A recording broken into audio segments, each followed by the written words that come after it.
fica registrado aí qualquer assunto, né? O que eu posso passar aí de comunicações para vocês, né? Na semana passada, eu passei aquele exercício do Carnot, né? Para vocês fazerem mais uma vez, né? É um circuito combinacional completo, ou seja, né? Qual que é a receita de bolo que a gente segue para seguir, né? Essa semana eu já passei um material para vocês sobre circuitos com memória, né? Então, o que que a gente entende, né? Em algum momento aí o ser humano mexendo com circuitos digitais teve a ideia, olha, como é que a gente reproduz, né? Circuitos que têm a capacidade da memória humana, né? E eu não sei se vocês tiveram tempo de dar uma olhadinha nesse material. Ainda não cheguei a ver, não, professor. Tá bom, tá bom. Eu vou fazer o seguinte, eu vou compartilhar a minha tela, se vocês não chegaram a ver, só para dar uma geral do material, o que vocês acham? Eu acho uma boa. Legal.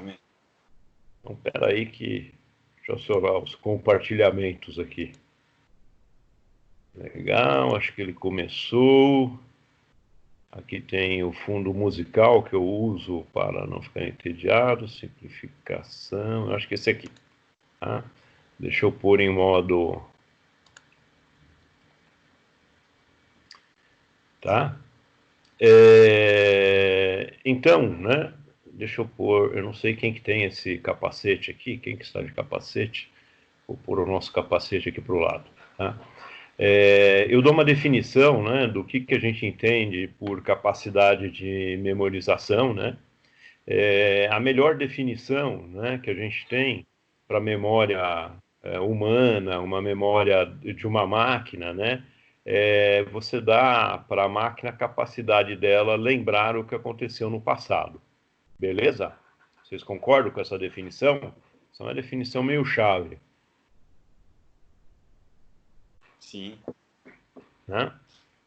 Faz sentido? Tem que eu induzi já vocês, né? Mas tem outras respostas clássicas que, no fim, se você olhar essa aqui, as outras respostas estão, né, são abrangidas por essa expressão aqui, tá? E aí, né, eu faço uma análise que foi feita na época, né? Se você pegar um circuito combinacional clássico, eu tenho, né, entradas, saídas, e esse circuito, se for real, ele tem um certo atraso, né? Então, dado uma certa entrada, depois de um certo tempo, ele dá uma saída, né? Se eu mexer nessa entrada, né, e criar uma nova entrada, de novo, né, depois de um certo tempo de atraso, ele gera uma nova saída, mas ele não leva em consideração o que aconteceu no passado, né? Tá? Então, para que isso possa acontecer, a gente tem que pensar um pouquinho diferente, né? Pensar em alguma coisa desse tipo aqui, né? Eu pegar algumas das saídas e realimentar, né? Eu só, como fala, destaquei aqui, né? Mas simplesmente pegar os fiozinhos de saída e ligar nos fiozinhos de entrada, né? Aí você vai dizer, mas o que eu consigo, né, com isso? A gente consegue o fato que, se eu colocar, né, uma entrada externa, depois de um certo tempo, eu tenho a saída, né? Essa saída realimenta. Se essa entrada externa mudar, né, observa que a saída não mudou ainda, né? Ela precisa de um tempo de atraso.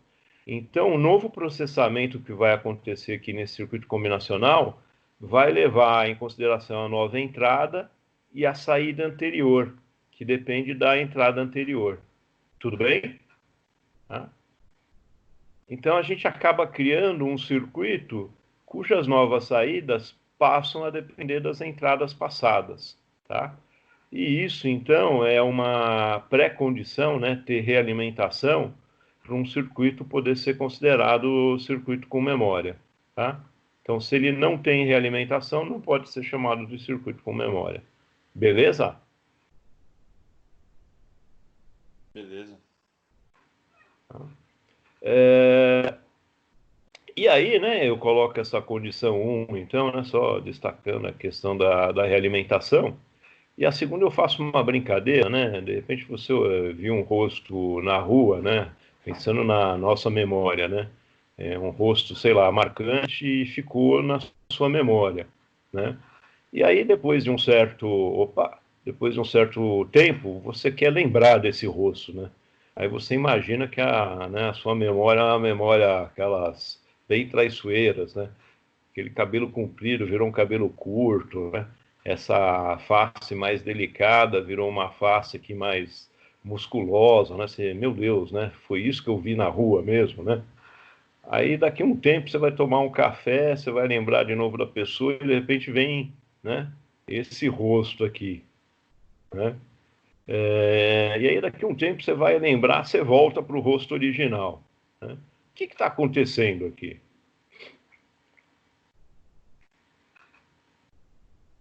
O que a gente Tá poderia tendo dizer uma que variação? está tendo uma variação, né? Essa variação, né? A gente chama de uma memória que não tem estabilidade, né? Então ela não serve, né?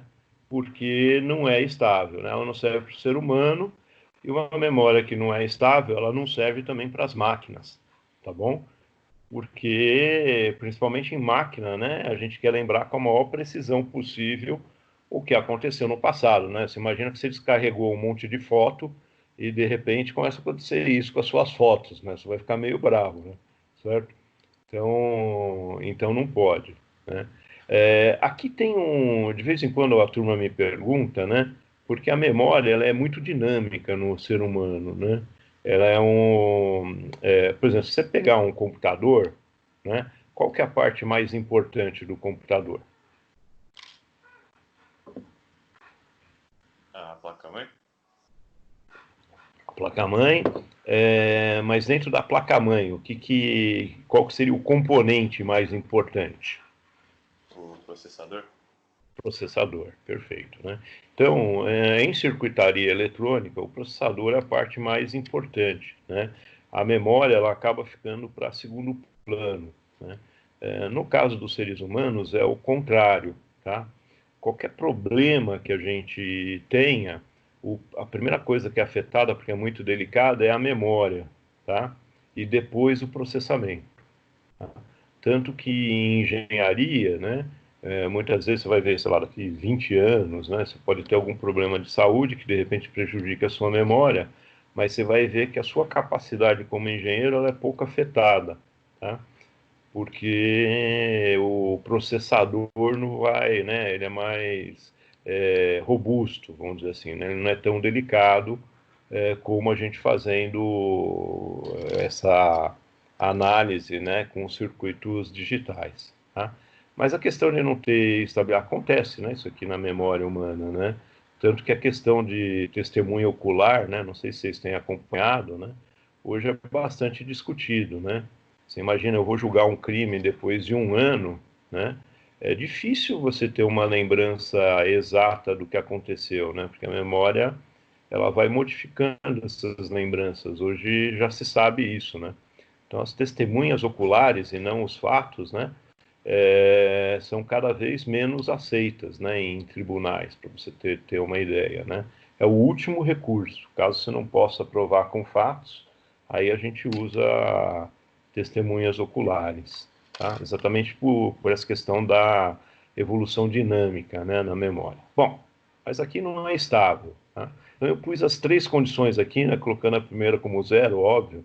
Eu preciso ter um circuito combinacional real, com atraso, ter realimentação e analisar a estabilidade, tá?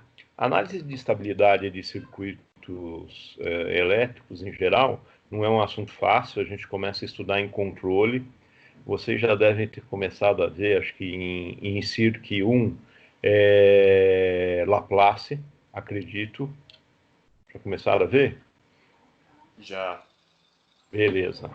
Então, o tio Laplace, né? A gente usa a transformada de Laplace, né? A gente usa, entre outras coisas, com né, algumas ferramentas para analisar a estabilidade de circuitos, tá? de controle. Só que em circuitos digitais, né, é mais fácil analisar a estabilidade, porque a gente sabe que vai sair 0 ou 1, né? Se esse 0 ou 1 estiver variando, não tem estabilidade, né? Então fica um negócio mais fácil de analisar.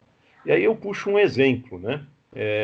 Nessa apostila. Vou dar só o exemplo 1 e depois eu corro os outros slides mais rapidamente. Tá? Nesse exemplo 1 eu coloquei uma porta NAND, né? É uma porta AND que tem uma negação na saída, né? Esse circuito aqui é o que, hein? O nome que a gente daria para ele, né? Se tivesse uma caixa preta aqui com 2 entradas, uma saída, isso seria o quê? Um circuito integrado? É um circuito integrado, mas um circuito combinacional, certo? Ou seja, né, se eu mudar as entradas aqui, depois do atraso da porta, muda a saída e não tem memorização, né? Então, para deixar esse troço um pouquinho mais sexy, né, a gente pode fazer um circuito desse tipo aqui, tá? Eu como uma das entradas fazendo uma realimentação, tá? Por quê? Porque a gente já sabe que se eu bater o olho num circuito e não tiver alimentação, eu nem vou perder tempo, porque ele não pode ser um circuito com memória. Beleza?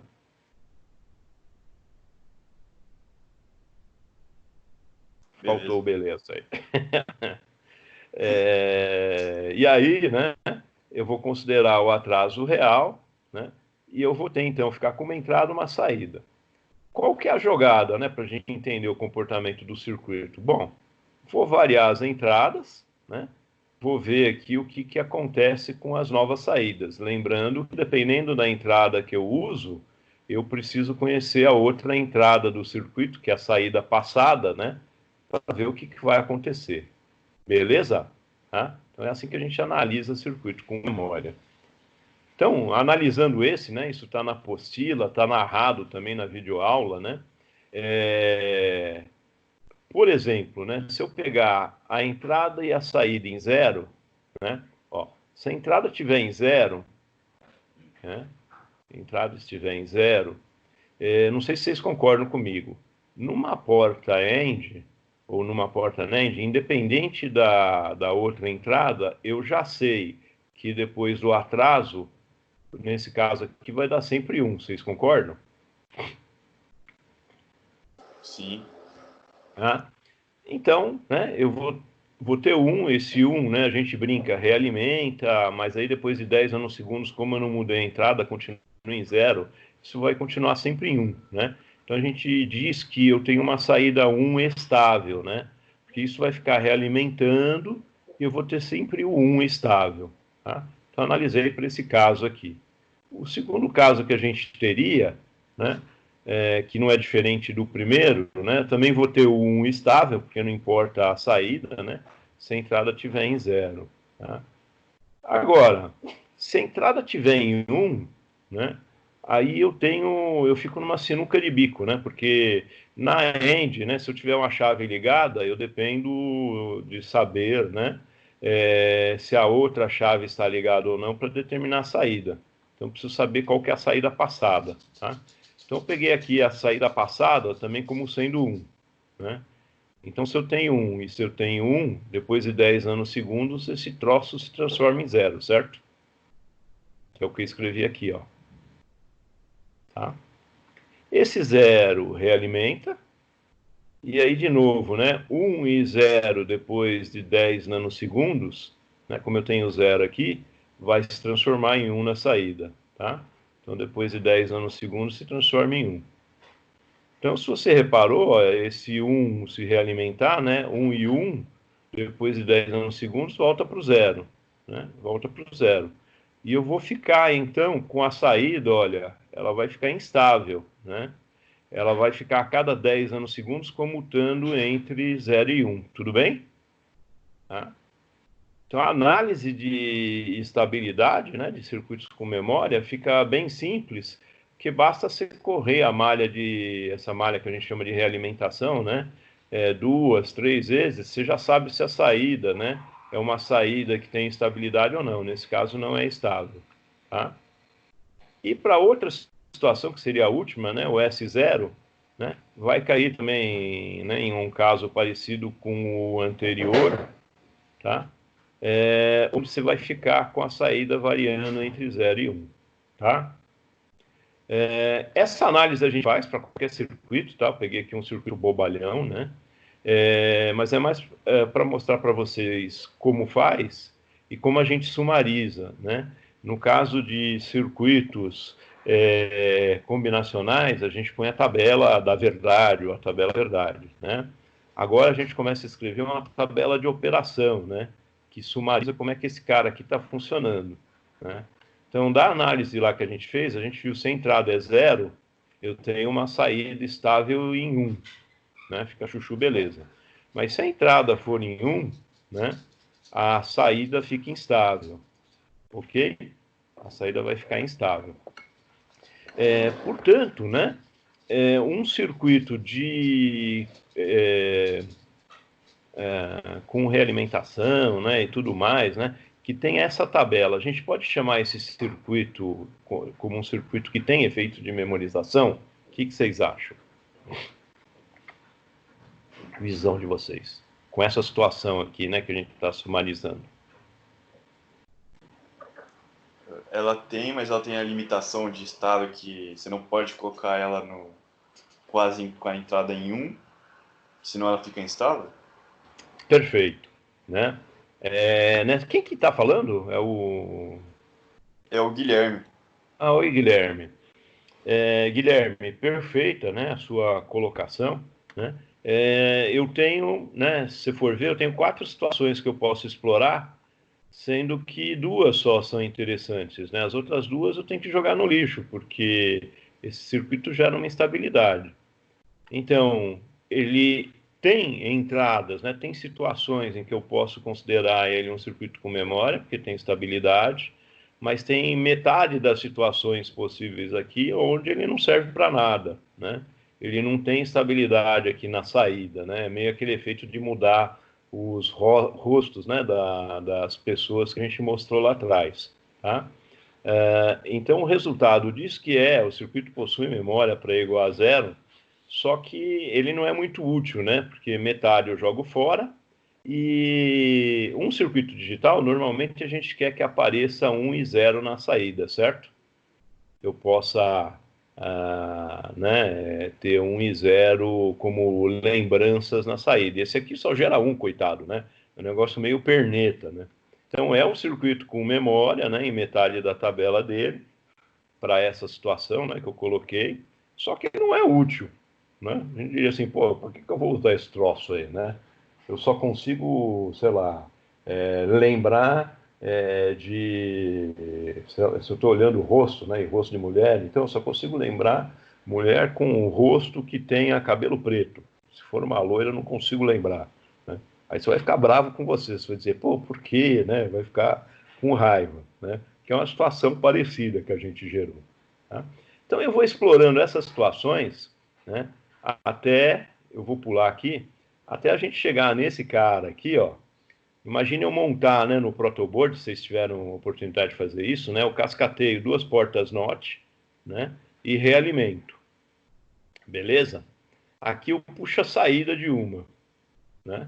E aqui eu vou forçar uma entrada, né, que não existe, né, que como a saída está realimentada, se eu mexer aqui, eu vou dar um curto na saída dessa porta, certo? Nesse circuitinho aqui, meia boca. Beleza ou não? Vocês enxergam o que eu estou falando? Né? Beleza. Se eu fiz isso aqui, eu não posso mexer nesse circuito. Mas vocês imaginam, né, que a resistência de saída dessa porta, ela é alta, né? Então, há pequenos toquinhos, né, que eu posso dar nessa entrada, ou no 1, que é o VCC, ou lá na linha do 0, né, que é o ground, ele suporte, né? Essa saída aqui dessa porta não queime, né? Então, se eu der um pequeno toquinho no 1, esse 1 vai entrar nessa porta, depois de 10 anos vira 0, depois de 10 anos vira 1. Realimenta, vira 1. Realimenta, vira 1. Tá? Então, se eu encostar a chave no 1, eu vou ter uma saída estável 1, né, ad infinito. Né? até eu mexer nesse circuito de novo, né? Por outro lado, se você for lá para o zero, der um toquinho de leve no zero, né? Vai acontecer alguma coisa semelhante, né? Que o zero, né? O terra vai, esse sinal vai perturbar a porta, depois de 10 nano vai virar 1, 10 nano vira 0, realimenta, né? Vira 0 depois de 20 nano, né? E vai ficar 0 eternamente. Então reparem que esse circuitinho bobalhão que foi implementado, tá, na prática no passado, eu deixei no Moodle alguns outros YouTubes, né, vídeos do YouTube que mostram tentativas, né, da turma montar circuitos com memória, né. Mas essas são as mais eficazes, né, que eu coloquei na apostila. Então esse circuitinho aqui funcionaria, não funcionaria para eu armazenar 1 e 0, né? Porque eu vou ter 1 e 0 na saída. Vocês concordam comigo, não? Ô, professor, mas nesse caso aí, esse circuito, tipo, ele salva um ou outro, né? Tipo, ele só salva um ele ou só salva salva um, zero? ele salva os dois, né? Porque se eu der um toquinho em um, depois de 20 nanosegundos, isso fica eternamente em um, né? Se eu der um toquinho dessa chave aqui no zero, né, eu gero uma perturbação aqui, depois de 20 nanosegundos, isso aqui fica sempre em zero, Ah, tá bom. tá? Então eu consigo jogar 1 ou 0 na saída, como se eu estivesse salvando, vai? Porque assim, muitas pessoas me definem a memória como a capacidade de armazenar, né? E na prática não é bem isso, porque se você só é capaz de armazenar se você consegue lembrar do passado de uma forma estável, tá? Que é a forma que a gente definiu aqui para a circuitaria. Então esse cara, ele é capaz de lembrar, né? Se no passado eu dei um toquinho na chave em 1, dei um toquinho na chave em 0 e ter a saída estável, né? Então a tabelinha de operação dele ficaria dessa forma, né? Qual que é o próximo S, né? Dado uma entrada 0. Então ele é capaz de armazenar, né? Ele tem estabilidade, né? A gente viu nas duas situações. Ele consegue armazenar o 0 e 1. Então a gente dá um nome para esse tipo de circuito de flip-flop, tá? Flip-flop. Por quê, né? Flip-flop. Porque um flip-flop é um circuito com memória que tem, né, a capacidade nobre de armazenar 0 e armazenar 1 na saída, tá? Então ele é útil, né, para um circuito. Você imagina, né? Eu quero criar agora um circuito de memória com vários bits. Eu posso fazer, né, vários circuitinhos desse e quando eu quiser, né, sei lá, é o resultado do que eu estou apresentando num display da calculadora, né? Aí eu aperto aquele memory mais, né? Não sei como é que está agora nas calculadoras lá mais simples. O memory mais é meio que dar um toquinho, né? No que eu tenho na saída, se é 1 ou 0, e deixar armazenado ali, né? Num conjunto de S's, que vai ser a memória, aquele conjunto de bits. Beleza? Tá? Beleza. Tá? Então é isso, né? O flip-flop ele tem então essa característica, né? Armazena, é um circuito com memória capaz de armazenar 0 e 1 na saída. E esse cara a gente chama, né, de embrião de flip-flop, né? Não porque ele é pequeno, né, coitado, né, um embrião, né? Mas porque ele é um circuito que não é muito bom, né? Ele põe em curto a saída e tal. Pode ser que tenha soluções melhores, e tem, né? E aí, então, eu vou para essas soluções. Mas antes de ir, né, eu não sei se eu já comentei com vocês, eu acho que já, né? Por que o nome flip-flop? Vocês lembram ou não que eu comentei isso aqui com vocês? Eu acho que eu comentei. Comentou assim que acho que era por causa do barulho do chinelo. Do barulho, é. É assim como o chinelo, né, também faz um barulho, né, e o inglês americano, né, o britânico eles não fazem isso, né, eles têm horror a isso. Mas o americano ele pega, né, assim, aquele som, né, de uma forma de onomatopeia e dá nome para coisa, tá? Então, o flip-flop, como ele era construído com válvulas, né, na hora que as válvulas passavam, né, de uma condição de não conduzir corrente para conduzir corrente, né, ela tinha uma grade no meio que fletia, né, e fazia um barulhinho.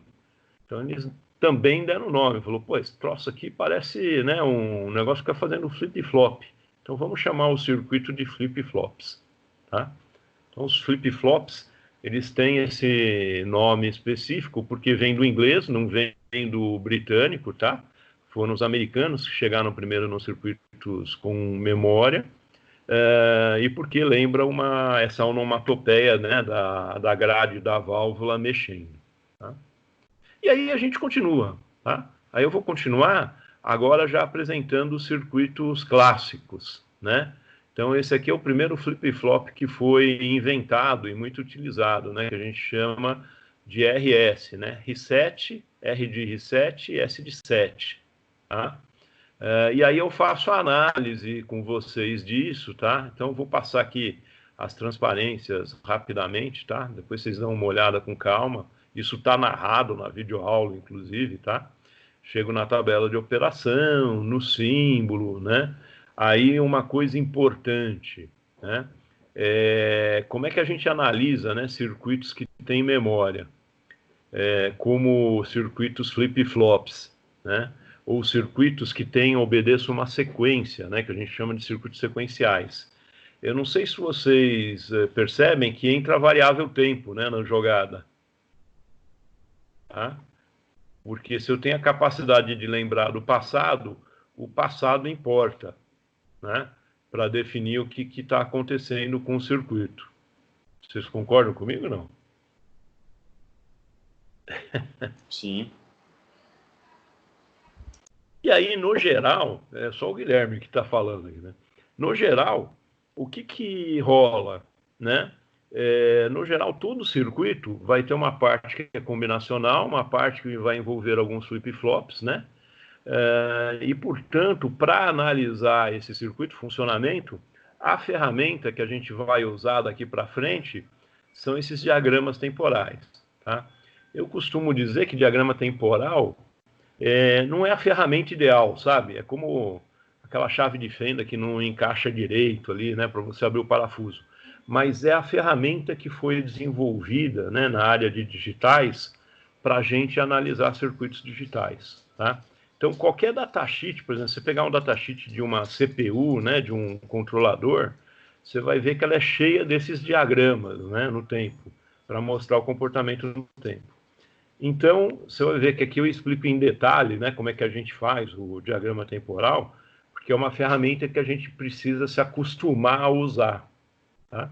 Se acostumar a usar ela com, assim, sabedoria, tá? E aqui eu mostro, então, a técnica que a gente usa. A técnica, você vai ver que, basicamente, é dividir todas essas bordas, né? Passando traços verticais no diagrama. Fazendo isso, né, isso é uma estratégia que eu uso também quando eu pego um livro, tá? Que tem um controlador, por exemplo, né, uma CPU, para entender melhor o diagrama temporal. Eu vou ter, né, veja, eu divido o tempo em intervalos onde as entradas não variam, né? Repara, por exemplo, nesse intervalinho aqui, eu vou ter uma entrada, que por enquanto você não sabe para que serve, uma entrada S0, R1, né? Se você olhar o outro intervalo, ó, eu tenho sempre S1 e R1, né? E isso vai permitir que você olhe uma tabela, que é a tabela de operação, né? Que vai ter uma situação aqui de entrada e determinar o que acontece na saída. Beleza? Tá? Então a ideia-chave... Desculpa. Professor, esse diagrama temporal, então, serve só para circuitos que têm memória, é isso? Isso. Mas quem que está falando? É o Guilherme ainda. É o Guilherme ainda, tá. Guilherme, é isso, né? Fundamentalmente é isso. Mas eu comentei que, olha, todo circuito prático, né? Assim que tem uma utilidade um pouco mais complicada, você vai ver que ele tem uma parte de memorização e ele tem uma parte que ele faz alguma coisa, né? Que é a parte combinacional. Então, fatalmente, a gente vai cair em análises, né? No caso do fabricante, se ele está te dando alguma coisa pronta, ele vai te dar o diagrama temporal pronto, né? Desse circuito, né? Que a gente vai analisando com calma, né? e vai chegar à conclusão que a saída fica assim, né? Aqui eu estou fazendo a análise, né, para a gente aprender a fazer. Mas, por exemplo, um fabricante ele teria que fornecer quais são os diagramas temporais relevantes para aquele circuito. Tá? E a grande safadeza que eu digo, os livros, né, não ensinam, por isso que eu chamo de safadeza, e os datasheets também de controladores não têm, é essa pequena coisa maliciosa de dividir, né, as bordas dos sinais de entrada aqui, fazer a divisão no tempo, para eu ter esses intervalinhos, né, que os sinais de entrada não variam e poder ter um entendimento melhor do que está acontecendo com a saída do circuito, tá? Então, apesar de ser uma bobeira, né, você falou, pô, mas é só traçar linhas verticais? Só que procura isso num livro, né? Um livro não vai te recomendar isso, uma apostila não vai te recomendar isso, e tampouco o datasheet. O datasheet é mais safado ainda, que ele põe, às vezes, uns diagramas temporais enormes, né? Que tem muitas entradas, às vezes muitas saídas, e sem essas linhas verticais, né? Então, se você ficar olhando só para aquele diagrama, você vai ficar... É como olhar uma obra de arte, né? Você não vai entender nada, né? Você meio que tem que tentar interpretar. Para poder interpretar, você tem que traçar essas linhas verticais, tá? Essa é a grande dica para a gente poder lidar com os diagramas perdão, temporais. Beleza? Tá bom. Uhum. Tá. Aí vocês vão ver, né, que eu falo um pouco dos sinais de controle, né?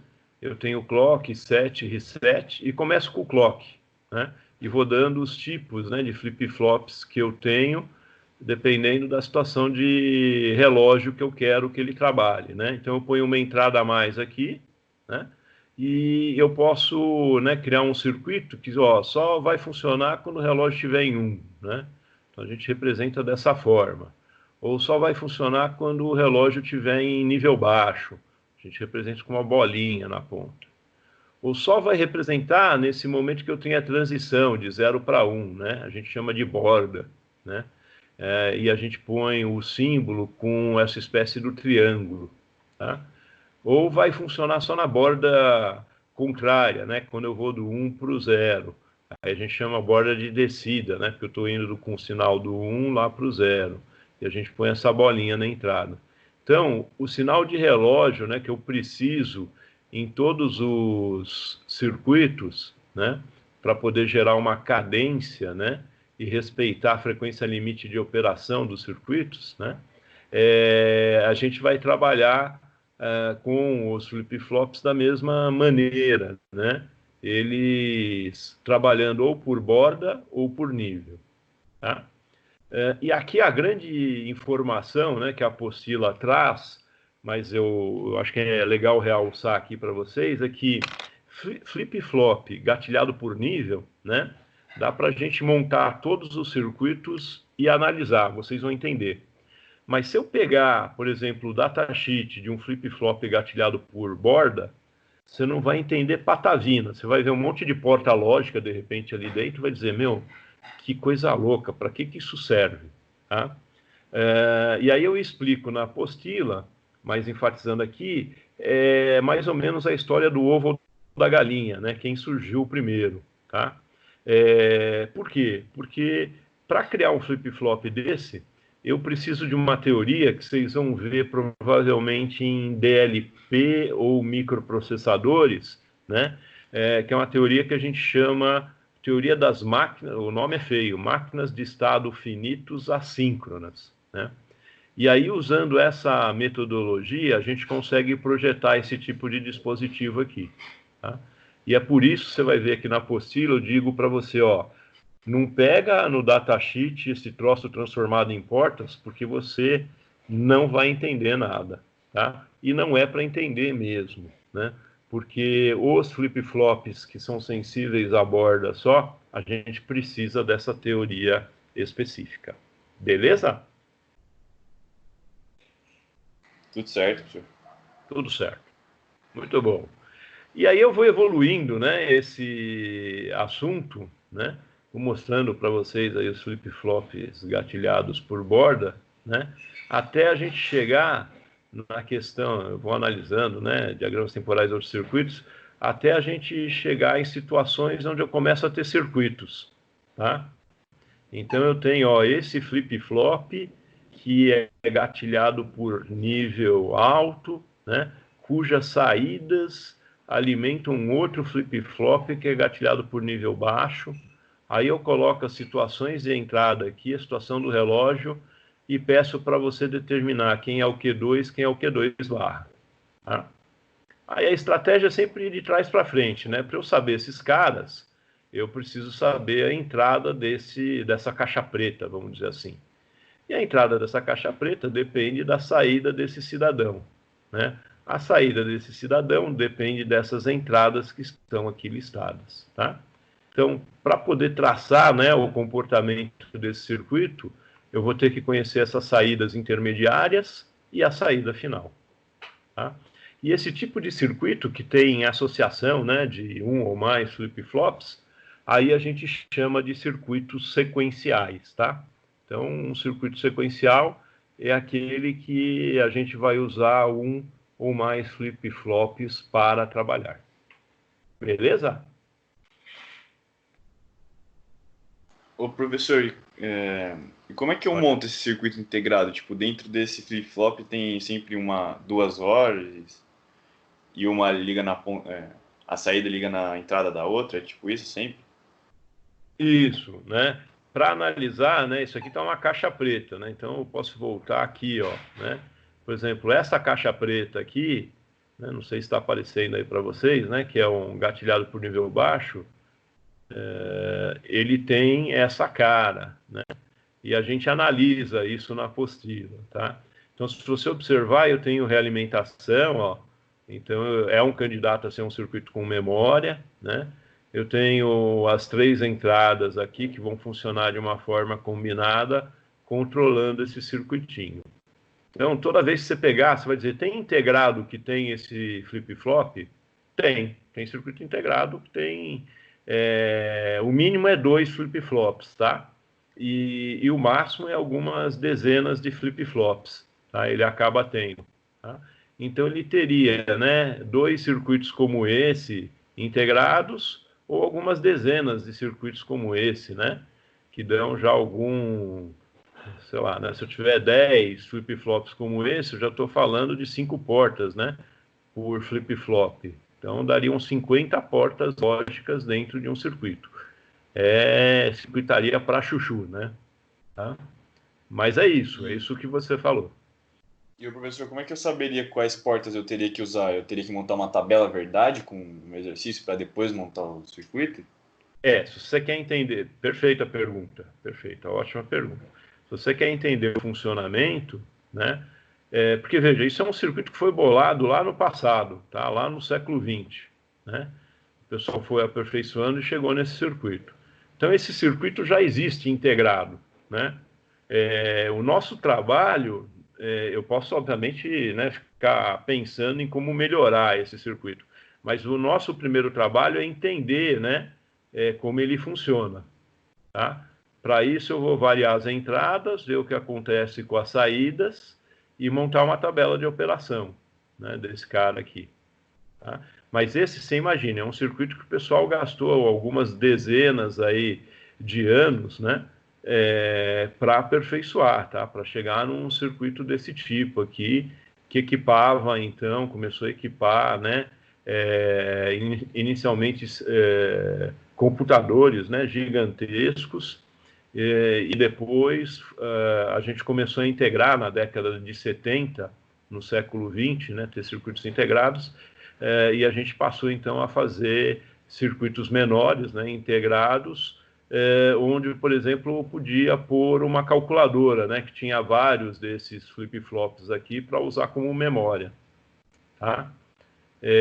De uma forma integrada, né, pequenininha, eu digo, né? Não eram aqueles computadores enormes.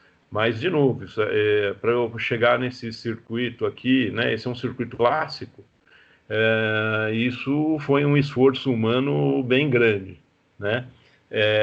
E o nosso papel aqui, né, obviamente, antes de melhorar, eu posso pensar em melhorar, é entender, né, o que essas pessoas lá no passado bolaram, né, montando um circuito como esse aqui.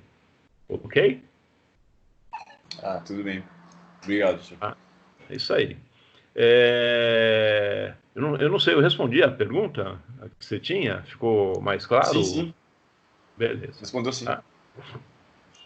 E aí a apostila continua, tá? E vocês vão ver que acho que o último exercício que eu deixo é um circuitinho sequencial um pouquinho diferente do outro, né? Onde o primeiro ele só trabalha na borda de subida, tá?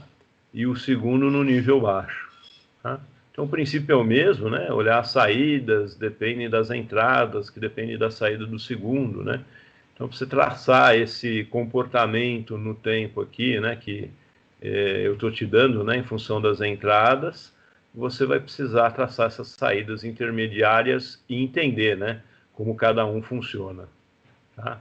Como cada um funciona, que é a tabela de operação, tá? E a apostila fica aqui, tá? Então, você vai ver que depois tem um obrigado e tal, tá? Ela vai ficar aqui. Tudo bem?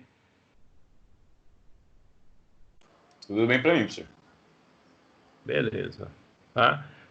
E você vai ver, ó, que vão aparecer, né? Tem alguns exercícios que eu resolvo, obviamente, para ir ao caminho das pedras, né? E tem outros que eu coloco a palavrinha home, né? Então, o home, a ideia é essa mesma, né? Que você faça esse circuito. Eu te dou alguns de exemplo que eu faço, e aí, quando, né, eu chego em alguns, eu ponho a palavra home. Esse home significa que é um exercício que você vai resolver lá para, né, ver se você entendeu o assunto e aí poder entregar isso aí. Tá? Entregar essa parte dos flip-flops. Eu vou sair daqui. Deixa eu ver como. Ah, bom, é que eu estou no modo de apresentação aqui, deixa eu ver. Sair do modo de apresentação. Vou voltar aqui para o meu Skype e vou parar o compartilhamento. Eu acho que eu parei, né? De compartilhar. Parou. Tudo bem essa apostila, rapazes? Não sei se tem alguma senhorita aí. Vocês acham que conseguem tocar isso aí? Acho que sim, senhor. Com a explicação que o senhor deu agora, acho que sim. Legal, legal. Talvez na semana, se der tempo só, tá? E der tempo para vocês, eu imaginar que vai dar tempo de vocês fazerem. Eu passo uma complementação dessa apostila, tá? Menor do que essa apostila, uma complementação. Mas primeiro eu quero avaliar o tempo, tá? E de novo, né? Se você for olhar o programa, você vai ver que tem coisas que não vai dar tempo da gente cobrir, né? Em função aí desses problemas aí que a gente teve para iniciar o regime especial, né? Isso, não se preocupem, né? Quem permanecer na manhã, né, certamente vai ter o próximo curso, né, que segue esse, que é microprocessadores e IoT, né, vai fazer comigo, né? E aí a gente vai ver essa parte que está faltando, tá? Então, isso... E falta pouca coisa, né? Basicamente, a associação desses caras que geram registradores e contadores, tá? E quem for, por exemplo, de repente pega um estágio, precisa mudar para o período da noite, aí é um outro professor, mas também um amigo, né, que dá essa parte, que é o Ivair, e a gente está sempre conversando, né? E aí eu vou passar, obviamente, aonde eu deixei, né, o curso, para que ele tenha ciência, né, de quem mudou eventualmente, né, de manhã para noite, ou por preferência, ou simplesmente, né, porque começou a trabalhar, não sei, às vezes acontece, né, se consegue um estágio e tal, ele vai saber também aonde a gente parou, tá? Eu particularmente recomendo, a gente estava falando de estágio, né? Agora mudando um pouco de assunto, então, né? Eu recomendo os estágios nas últimas etapas, tá? O que são as últimas etapas, né? São as 4 últimas etapas. É onde você já conhece um pouco mais da parte de elétrica, você já tem um pouquinho da visão do que você gosta, do que você não gosta, né? Porque sempre tem assuntos que a gente gosta mais do que outros, né? e aí o estágio fica mais claro. Tá? Eu vejo realmente aí, até às vezes por questão de necessidade, a pessoa começa a estagiar precocemente, e aí cara, o estágio, né, contratar assim, estagiário que não tem experiência, é uma experiência difícil até para quem contrata, porque você vai dar que tipo de atividade para esse estagiário, tá? Então a gente brinca, né, que aquele estagiário que fica tirando xerox, que fica pegando um cafezinho para a turma, né, brincadeira, né, brincadeira. Mas assim, né, essa é uma percepção. Então os últimos semestres eles são mais interessantes, vocês aproveitam mais. E isso é uma coisa que eu sempre converso com a turma que dá aula à noite, eu também dou aula à noite, tá? As aulas noturnas rendem muito menos que as aulas diurnas, tá? Porque aqui vocês estão com a cabeça fresca e muitas vezes focados, né, nessa atividade de aprendizagem. Já, de repente, às vezes, quem tem a necessidade, né, às vezes, de trabalhar, está mantendo uma bolsa, por exemplo, no Mackenzie, e complementando essa bolsa, tem que dividir energia, né? A energia do ser humano é finito, isso faz parte. Então, uma parte da energia da pessoa vai ficar onde ela está trabalhando, de repente, durante o dia. E aí, à noite, né, ainda mais sentado numa cadeira, né? Eu já fiz muitos cursos à noite, né, também trabalhando. Gente, você sentar numa cadeira, se o professor não for bom, né, não contar umas piadas, não mudar o tom de voz, você dorme. Tá? Você literalmente dorme, né? E eu já passei vergonha, né? Eu já passei vergonha do cara me acordar, assim, e aí, tudo bem? Eu falei, puta, desculpa, eu tive um dia hoje pesado pra caramba, já tomei café, não tá adiantando, né? Tá? Mas, enfim, é só um testemunhal, né? Porque eu sei que eu trabalho com vocês, que é de manhã, trabalho, né, o matutino, o diurno, que a gente chama, a gente tem as turmas do noturno, né? Hoje é quase uma necessidade, né? Porque muitos têm que trabalhar, mas tem essa diferença de rendimento, tá? Isso acontece mesmo, né? Óbvio, o ideal, no passado, para vocês terem uma ideia, os cursos de engenharia, gente, era que nem curso de medicina, é integral, tá? Você tem que ter aqueles 5 anos, o dia inteiro, né? Tem que ser bancados aí, ter um pai trocínio, né? Uma mãe trocínio, né? Depende de cada um aí, ou um irmão trocínio, né? Para você poder se manter na escola aí 5 anos, né? Estudando. Aí, obviamente, por necessidades de mercado, né? Foram aparecendo, né, esses cursos noturnos, porque o pessoal começou a trabalhar mais precocemente, né? Até para poder ter uma renda, às vezes ajudar em casa, isso é normal, tá? Mas só para contar um pouco como evoluiu a engenharia aí para vocês. Beleza? Beleza, professor. Se eu pudesse, eu continuaria de manhã também, né? Mas vamos ver na hora de chegar ao estágio como é que vai ser. Isso, né? Tem a questão de estágio, né? E não tem milagres, né? Eu costumo dizer, você vai dividir sempre um pouco de energia, então o rendimento, assim, para os estudos cai, né? Até porque a gente acaba tendo mais de um foco e tal, né? E hoje é incrível, né? Eu não sei vocês, né? Por exemplo, hoje é muito fácil a gente dispersar, né? Você entra na internet muitas vezes para fazer alguma coisa, e diz, não, vou verificar um e-mail, né? Você vai focado, ó, quero verificar aquele e-mail. De repente você fez 1000 outras coisas, menos ver o e-mail, né? Não sei se isso acontece com vocês, né? Você entra no Você celular, acaba entrando ali no celular, tem Facebook, notificação do WhatsApp, tá? qualquer coisa te distrai. E distrai muito mesmo, né?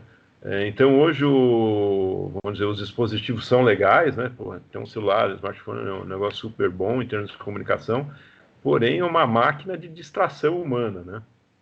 Então a gente tem que tomar algum cuidado, tá? Por exemplo, quando eu estava focado fazendo essa apostila aí para vocês, eu ponho o meu celular no mudo, senão não dá, né? A cada 5 minutos tem uma interrupção, eu não consigo montar um material para vocês, tá? Então aí a gente tem que E cada um lidando, né, com essa situação da melhor forma aí, né? De vez em quando você tem que deixar o bichinho no mudo. Eu costumo deixar ele mudo, aí eu viro ele com a cabeça pra baixo, assim, a tela pra baixo, pra eu não ver nada, né? Tipo, a luzinha brilhando. Tá certo. Tá Tá funcionando. certo. Legal, legal. Eu sei que tem pessoas que têm vício, né? Eu já tive funcionário em empresa que você tirava o celular, a pessoa começava a ter, como fala, entrar em abstinência, ela começava a ter tremor e tal, né? Uma ocasião, né, eu fiz isso no almoço, né? Porque a pessoa não conversava com você, ela ficava interagindo com o celular. Eu falei, olha, vamos fazer uma experiência, ó, todo mundo põe o celular, né, no montinho lá, né? Não vamos mexer no celular, vamos conversar entre nós aqui no almoço. Rapaz, quando chegou no final do almoço ali, a pessoa estava passando mal mesmo, né? Uma dependência psicológica, né, mental do dispositivo, né? Aí eu falei, não, tá aí, ó, pega teu celular, vê o que você quer fazer. Tá? Mas enfim, a gente tem isso, né? Eu espero que nenhum tenha esse caso ainda, né? De ter que, né, tremores aí. O vício aqui, por enquanto, tá controlado, professor. Legal. Bom, estou falando um monte de bobagem, ou não, né? Dei alguns, na verdade, pontos de vista aí, né? Alguns conselhos também. E tratamos da apostila que vai ser a parte principal dessa semana para vocês, né? Qualquer dúvida que surja aí durante a execução da apostila, eu continuo de prontidão, né? O caminho mais fácil é sempre usar o WhatsApp do grupo, né? Porque aí todos vão estar olhando, de repente uma outra pessoa pode dar dica, né? Eu vou avisar o Jonathan, que é o nosso monitor dessa apostila, e que ele pode interagir com vocês também, tá? Porque aí, dependendo da conversa, né, ou eu faço isso, ou ele também, se for alguma coisa muito específica, né, que não é para todos, a gente faz no modo privado, tá? Para poder atender. E se precisar, né, se for muitos de vocês tiverem dúvidas sobre o material, a gente faz uma outra live, eu não tenho problema nenhum, tá? A gente vê aí o melhor horário da semana, se precisar, e marca uma outra live, beleza? Beleza. Ô, professor, eu ainda tô com uma dúvida sobre como montar os codificadores e os decodificadores. Você quer, o Guilherme, né, que tá falando, você quer É, compartilhar a tua tela, Guilherme? Aí a pode gente ser, eu tô dá uma com... olhada? Sim, peraí, deixa eu ver como é que eu faço isso. Legal. Alguém pode me ajudar aí? Como é que eu compartilho? Você vai Ah, ver share no screen, teu achei. Skype, tem um compartilhar tela do lado de um coração, e aí vai aparecer um botão, você tem que apertar 2 vezes. Isso, já estamos vendo a sua tela. Dá Tá? pra ver? Dá para ver. Ah, então Beleza. já... Eu coloquei mais ou menos isso, tipo, 4 entradas Tá. e...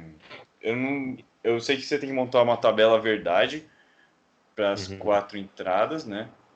Tá. O A2, o A1 e o A0. E aí eu tenho colocar o número de saídas, né?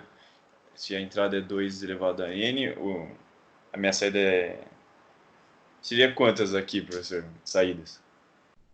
Que exercício que nós estamos falando? Porque aqui eu estou vendo só as chaves ligadas ali no, como fala, no display já com decodificador, né? Então eu Qual tava que é o tentando montar exercício? um genérico, na verdade. Eu peguei para tentar achar alguma aula. Ah, você quer montar o decodificador, né? É, Então, peraí, volta lá, volta lá. Beleza, o que você está fazendo. Porque esse zero que eu estou vendo aí, né? Vocês estão vendo, né? Esse display com esse zero, 4 entradas, ele na verdade não é o display, tá?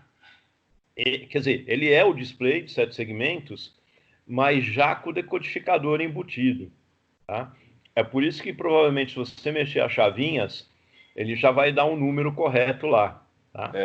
tipo, aqui a soma, né? Né? Isso, O então você Bruno que me imagina. ensinou a fazer isso aí. É isso aí. Mas ele já tem o decodificador embutido. Na prática, Por exemplo, uma experiência prática que eu faria com vocês, a gente deve fazer talvez no próximo semestre, né? Se voltarem as aulas presenciais, deve voltar algumas, é montar esse decodificador, tá? Porque você vai ver que você tem as chaves, né? Depois das chaves, a gente tem uma circuitaria pequenininha que a gente implementa, né? Para poder gerar os 7 segmentos, tá? Então, volta lá naquela folha de papel que você estava mostrando para a gente. Professor? Ixi, caiu, professor.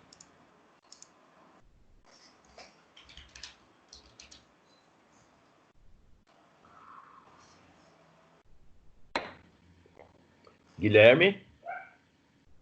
Oi, tinha parado de te escutar. Agora Deu conexão perdida aqui. Faz o seguinte, né? Então, aqui você entendeu, né? Que na verdade o decodificador está embutido já, né? sim. Para você montar isso, dá para montar, né? Com esse circuit lie, né? A gente consegue fazer sim. Só que você vai montar todas as portas, né? Uhum. E aí, para representar cada segmento do display, você vai usar uma lâmpada. Tá? Para você não cair na tentação de usar o display já com o decodificador. Tá? Então, você vai montar o decodificador, que eu entendi agora o que você quer fazer. E aí, cada segmento, que é o A, o B, o C, o D, o E e o F, né? Que representa aí o display de 7 segmentos, você vai pôr uma lâmpada mais ou menos posicionada ali, tá? Uhum.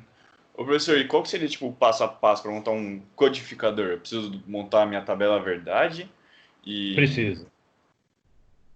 Aí descobrir cada função, né? Você tá com, eu vi que você mostrou uma folha de papel, alguma coisa assim. Você está com ela por aí, não?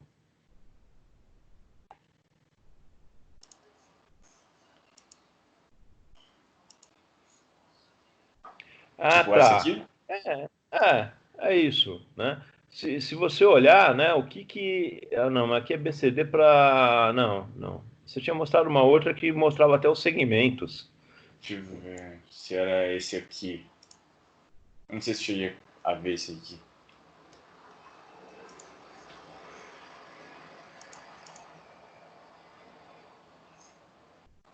Aqui ele tá... Aqui é um genérico, né, sobre codificadores. Deixa eu pegar o circuito aqui do meu lado, Guilherme. Eu já entendi a sua dúvida. Deixa eu pegar... Deixa eu pegar o 7447, por exemplo. 7447. Deixa eu pegar o datasheet dele aqui. Datasheet. Esse é um decodificador, tá? De display de 7 segmentos. Então, quero fazer o download. Deixa eu ver se tem online aqui. Na PDF. Tá. Deixa eu pôr aqui o nosso amigo com capacete aqui. Deixa eu ver onde tem a tabela verdade, né? Caramba, isso aqui é mais fácil baixar? Acho que sim, hein? Eu vou baixar. Caramba. Vamos ver download. Deixa eu fazer o download, que eu acho que vai ficar mais estável para a gente ver no Skype aí, tá? Tá. Então vamos ver se a gente consegue ver, ó. Esse decodificador, né, ele tem algumas funções a mais ali, né? Mas basicamente... Pode parar de compartilhar aqui, professor? Pode, que senão... eu preciso compartilhar aqui, caramba. Eu tô viajando na batatinha. Deixa eu voltar aqui também. Eu vou compartilhar de novo, tá, gente? Ó, tô compartilhando a tela aqui. E vocês devem ver o... Deixa eu pôr aqui o nosso capacete. Vocês vão ver, né? Esse é um decodificador comercial que tem, tá? Ele tem as 4 entradas, ó, isso que é o mais importante, né? A BCD, que vão formar o número, né, digital que você quer apresentar no display, né? E no display você vai apresentar de que forma? Excitando os segmentos, o A, o B, o C, o D, o E e o F, né? Tá? Se você pegar, deixa eu pegar um display de 7 segmentos só para vocês entenderem aqui o que eu estou falando. Display 7 segmentos. Como é muito usado, vou pegar qualquer um aqui, né? Pode ser esse aqui. Só quero uma foto dele. Caramba, não. Ele vai entrar no Felipe Flop agora. Não era bem isso que eu queria fazer. Mas beleza, né? Tem até o preço dele. Se a gente for olhar, né? Vocês conseguem enxergar minha tela aqui? Sim. Tá? Esse display, caramba, ele está mexendo. Esse primeiro segmento aqui de cima é o A, tá? É o Azinho, é um LED, né? São LEDs, na verdade. Esses segmentos são LEDs, tá? Na saída. Do lado é o B, o C, o D, tá? Embaixo aqui é o D. Aí para a esquerda, né? Você tem o E. Para cima você tem o F, né? E no meio aqui, né? A gente tem o G. E tem também esse ponto decimal, né? Que a gente usa. Que não faz parte do decodificador básico, né? Quando a gente quer representar número fracionário, tá? Por exemplo, com displays. Então, esse é o display de 7 segmentos, tá? Então, se eu quero pegar um número binário e poder saber, né, como é que eu vou trabalhar, né? Vamos imaginar, ó, que eu pus todas as entradas do decodificador em 0. Eu tenho que fazer acender o 0, certo? Sim. Então, o Azinho aqui em cima, ó, vai estar em 1, o B vai estar em 1, o C vai estar em 1, né? O D em 1, aí para a esquerda aqui, né? O E e o F em 1 também. E só o G vai estar apagado, vai estar em 0. Tá? Então, com isso, você monta uma linha da sua tabela verdade dos 7 segmentos. Tá? Vamos pegar, por exemplo, o 1. Né? O 1, normalmente, ó, né, se eu tiver 0, 0, 0, 1 na entrada, tá? Eu vou ter citado o B, ele vai estar em 1, e o segmento C vai estar em 1. Todos os outros vão estar em 0, certo? Sim. Aí depois de você montar essa tabela, né, você vai ver que você vai ter na esquerda a entrada, né, numérica, que vai variar lá, eu não sei como é que foi pedido, de 0 a 9, né, se for BCD, ou de 0, porque aqui dá para representar também hexadecimal, né? Dá para representar o Azinho, o B, né, se você olhar aí com atenção, né? Você vai ter a tabela verdade para cada um dos segmentos. Aí você vai montar um mapa de Carnot para cada um dos segmentos. Tá? Então, por exemplo, o segmento A, que é o de cima, né, o LED A, ele tem que acender, né, nessas situações de entrada. Aí você vai montar o Carnot, simplificar, e você tem o circuitinho que vai atender o segmento A. Aí você vai fazer a mesma coisa para os outros segmentos. Beleza? Ah, tá. Entendi. Deu para Peguei a entender? ideia. Tá? Uhum. Então, na verdade, né, entram essas 4 linhas, você vai criar essa tabela verdade, vai simplificar, que é meio seguir aquela receita de bolo, né, da última apostila, né, da penúltima agora apostila, né, e no final você vai ter o decodificador, que vai corresponder, você vai ver que a circuitaria vai ficar muito próxima dessa circuitaria aqui, ó. Deixa eu pegar o datasheet do... Deixa eu ver se tem aqui, ó. Ó, aqui ele põe, né, a tabela verdade, mas é uma tabela verdade meio cocôzão, né? Eu não gosto de escrever assim, ó. Ao invés de escrever 0, o cara põe L de low, né? E ao invés de escrever 1, ele põe H de high, né? Então fica meio estranho, né? Mas a tabela verdade que você vai montar é essa, tá? Para cada valor de entrada, que segmentos, né? Ou cada valor D, Dzão, Czão, Bzão, Azão, que valores, né? Você vai ter para cada um dos segmentos aqui. E no final, né? Se você for olhar para o Azinho, você vai ter as 16 condições ali que vão preencher o mapa de Carnot, né? Em função do Azão, Bzão, Czão, Dzão. Então você consegue simplificar o circuito e montar o decodificador, né? Aqui eu estou mostrando um pronto comercial, você vai ter que chegar num circuito que é muito parecido com isso, tá? Que tem as entradas, né? E aí você vai ter um circuitinho combinacional para cada uma das saídas, beleza? Tá? Beleza, professor. Agora eu entendi. Né? E aí isso você consegue implementar no Logic Lie, né? Só que aí, o que eu recomendo para você, né? Na saída, né, o segmento A, você viu que está lá em cima, põe uma lâmpada, né? Aí põe uma lâmpada representando o B, o C, o D, o E, só para você, na posição, né, de um display de 7 segmentos, para você poder testar. Porque aquele display que tem no Logic Lie, ele já está com esse cara embutido, aí fica meio sem graça. Beleza? Beleza, professor. Legal, legal. Espero Obrigado. então ter sanado a dúvida aí. Deixa eu pegar o Skype de novo. Vamos ver, vou voltar para minha tela aqui. Legal, acho que tirei o compartilhamento, né? Só ficou meio bagunçada a minha tela aqui, não sei de vocês. Guys, tudo bem? Tô vendo que até o João entrou aí. Tudo bem, pessoal?